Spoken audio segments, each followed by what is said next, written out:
What are you drawing with today? I'm drawing with, well, I call them chalks, but actually they're soft pastels. I love working with them. It's a bit like painting. I generally draw, but this is a bit more like painting. Why do you like drawing with these soft pastels? Well, you can blend, and they're fabulous if you make mistakes, because you can just wipe the mistake off and then just draw over the top. It's like working backwards. I usually put all the colour on and then I'll come back and just do the details last, whereas when I work with ink, I do the ink line first and then do the watercolour on top. But because these are opaque, you sort of can work quite thickly and you can cover up mistakes or you can change things. Like I could decide to put her eye somewhere completely different, you know. And you'd never know. No, and she, once I cover it up, but she has a completely different expression when you put her eye in a different spot. Wow. Yeah. These are a couple of roughs, for instance, for a picture of Lucy Goosey when she came back to the pond and she was all alone and it was dark and she was feeling really tiny and awfully sad. It ended up in the book looking like this.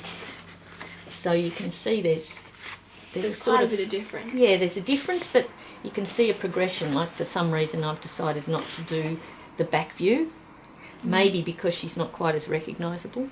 So for a picture like we were looking at before, like these ones, to get that sense of loneliness and dread almost, without it being overwhelming for the child reading it, it's the colour I've used, it's the littleness of the creature, it's a whole lot of things that I've made a decision about. Earlier in the book, she's really happy and lively and fluffy and cute. Completely different. Completely different. Yeah. But the text just says that she went down to the pond and it was empty. You know, and that's a really powerful statement, but I have to make the reader feel what Lucy's feeling. It's my responsibility to work out, and sometimes it's through talking to the author and the editor, what emotions are there. And once I get to know that, then it's my responsibility to get that through to the reader through my pictures.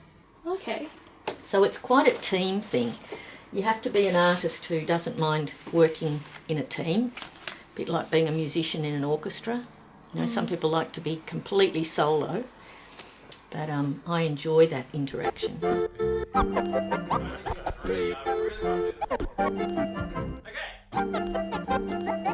Okay.